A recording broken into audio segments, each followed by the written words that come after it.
Hi, everybody. It's Donna with Northstar Tarot. Welcome. I just wanted to say thank you to Elizabeth Ocean for inviting me. We are here at the Women's Spirit Festival, and I'm very happy to be here. I am an owner, a founder of Northstar Tarot. I'm also an author, spiritual teacher, intuitive tarot card reader, and a Reiki master teacher. I'm going to cover some cool information about intuition and how to access it. Okay, for everybody. What is intuition and how do we understand intuition? Intuition is the ability to understand or know something without conscious reasoning. Okay, it's just kind of like you just know. It's often described as a gut feeling or inner knowledge. Intuition is natural, innate ability that I believe we all have. Okay, so it's not something magic or anything like that. I believe that we all have it. We just need to develop it and we just need to trust it. So if we can learn to do that, then our intuition becomes stronger and we can count on our intuition more. Okay.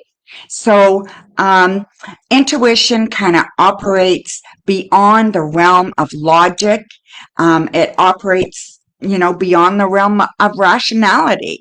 There's no really explaining how you know what you know. You just know, right? It is influenced by our subconscious mind, our experiences, our emotions, and our spiritual connections. Intuition can also guide us in decision making, problem solving, and navigating life's challenges.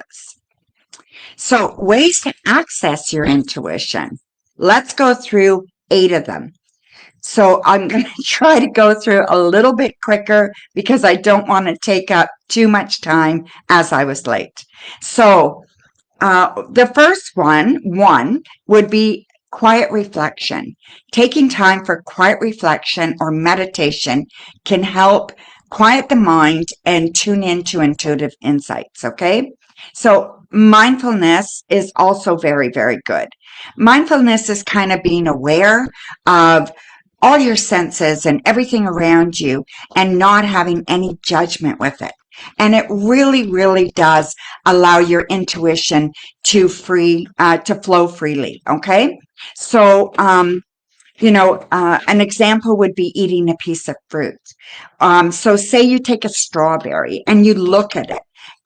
Right away, your senses are already starting to light up, right? So it looks delicious and all that kind of stuff, right? So you're taking this strawberry, you take a bite.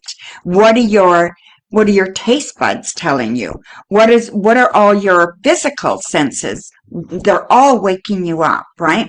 And again, you're not concentrating on anything that's negative. You're just allowing everything to happen and you're just enjoying every moment. Okay. And even if it's difficult things, you're going to just focus on the things you need to without judgment. That's the practice there. And that's hard. But if you practice mindfulness, you can become more trusting and more easily allow your intuition to flow. Okay. So the second item is trusting your instincts. So pay attention to your initial reactions or gut instincts in various situations.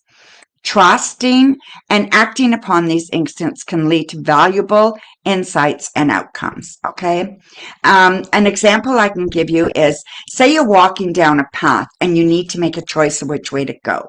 You're not sure what to do, but you choose one and you go along that path and it turns out it was a much longer way, a much more difficult way. But there were some surprises there that were really, really fun and adventurous.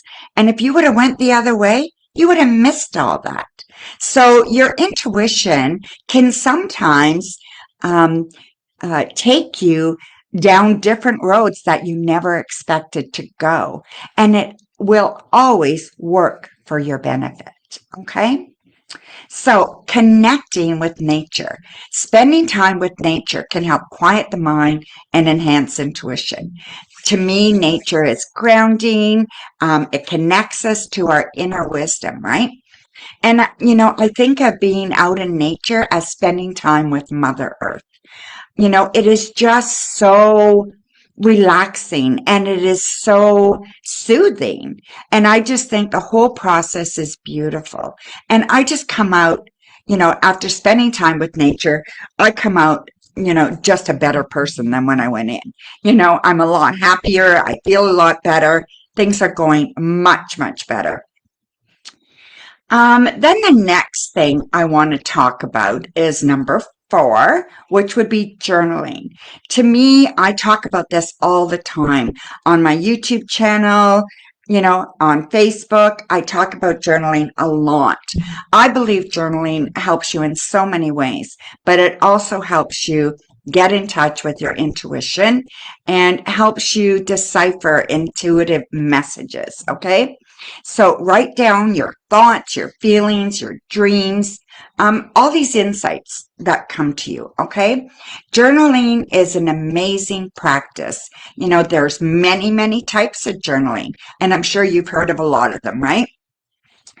So let's just name a few. There's dream journals, tarot journals, junk journals, picture journals. Um, there is what else? There's regular line paper journals, like this one, right? Regular lined ones, just like this, right? And then there is journals with prompts. So I have my friends here, Magical Weekly Manifesting Journal by Stephanie Butler. So I'm just going to get to where I didn't write in it. And she's got all kinds of prompts in here. All right. I'm just trying. There we go. So she's got all kinds of prompts in here. And you just follow the prompts, you just do the weekly manifestation stuff, and it'll help you. And you can get prompt journals for just about everything. And I'll just show you the tarot journal as well. And you can get one for oracle cards. You can get one, yeah. So this is a tarot journal, okay? And you can write in your cards, draw them whatever you want, the message, how you were feeling, the date, the deck, everything, the interpretation, everything. Okay? And I absolutely love tarot journals. I use them every morning. And I like to have a morning practice that I use my journaling with. And I think it's important, okay? So, number 5 is the use of divination tools. Now, this one is kind of my specialty. I use tarot cards, oracle cards, pendulum, crystal ball. And to me, it is a fast way to access my intuition. There's so many symbolic cues and triggers that lead my intuition to all kinds of places, right? And I just feel that, I have a lot of decks, and you can see some behind me, but I have a lot of decks, and different decks will grab my intuition in different ways, and it'll take me on its own little journey. And I just feel that it adds to my readings, it adds flavor, it adds all kinds of stuff to my readings, right? And it is just so fun. When I use a crystal ball, it's the same thing. It just adds my intuitive kind of insights and just helps me to give better and stronger readings. Okay. Yeah, and and there's so many decks when you talk tarot or oracle or whatever, right? So when you use a different deck, it triggers a different emotion, triggers a different intuitive thought, and it just goes on, right?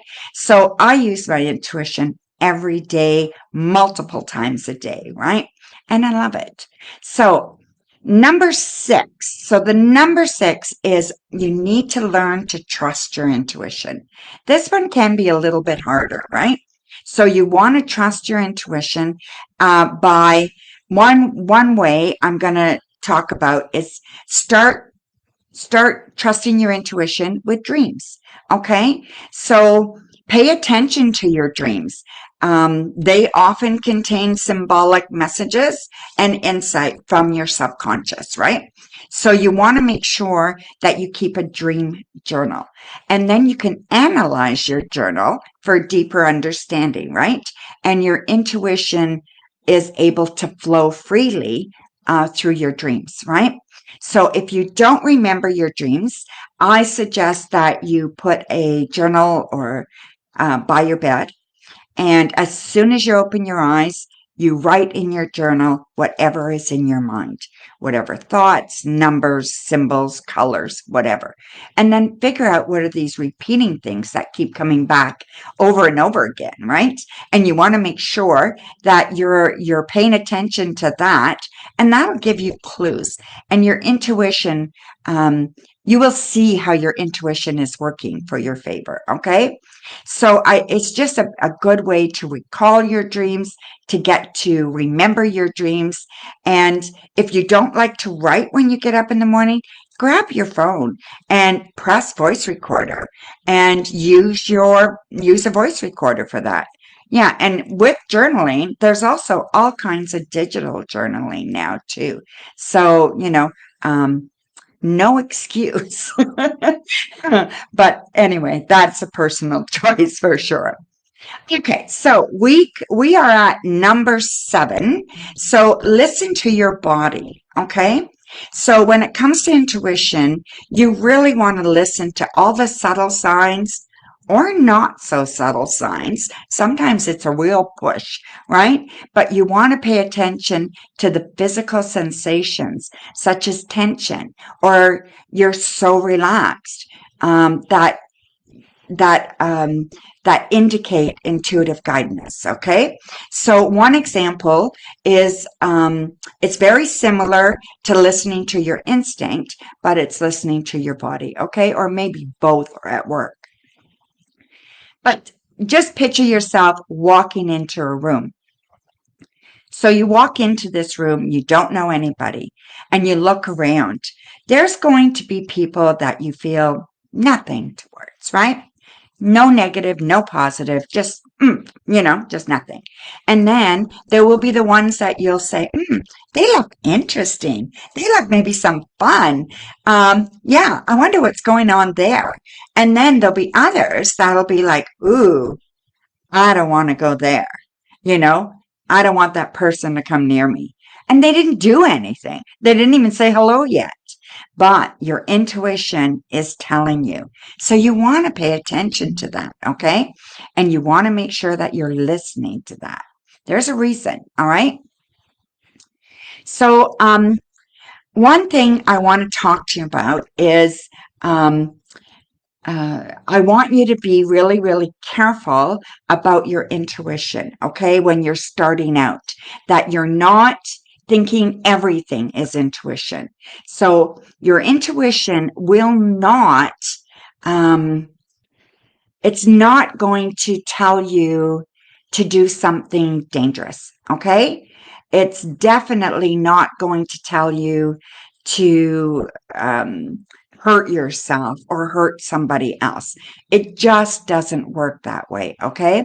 And it doesn't work when you are fear-based as well. So, you want to make sure that you're not making everything your intuition. There's nothing wrong with dreaming big or thinking big, but you have to be realistic for you.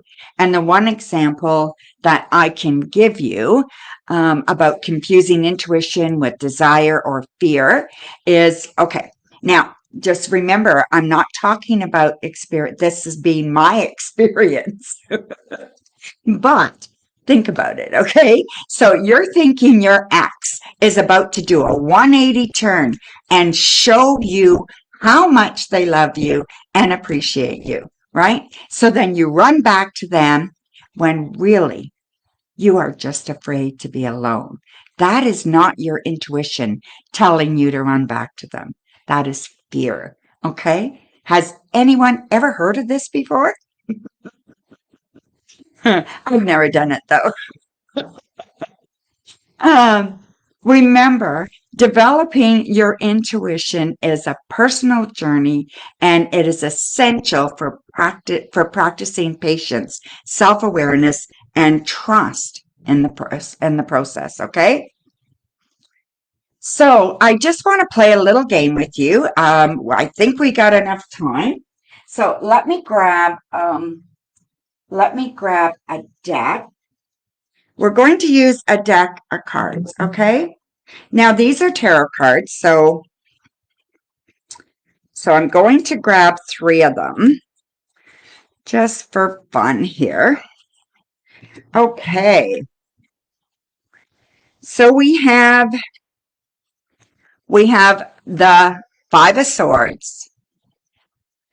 We have the Fool, and we have the Star. Okay? So we have the Star, the Fool, and the 5 of Swords. So pick one, okay?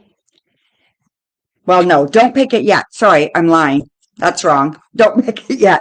Okay, I am going to pick one, and I'm going to turn it around where I'm gonna put it where you can't see which one I chose, and you're gonna guess which one it is, okay? So it'll either be the Star, the Fool, or the 5 of Swords, right? So I just don't want you to see which one I picked. So I've got it.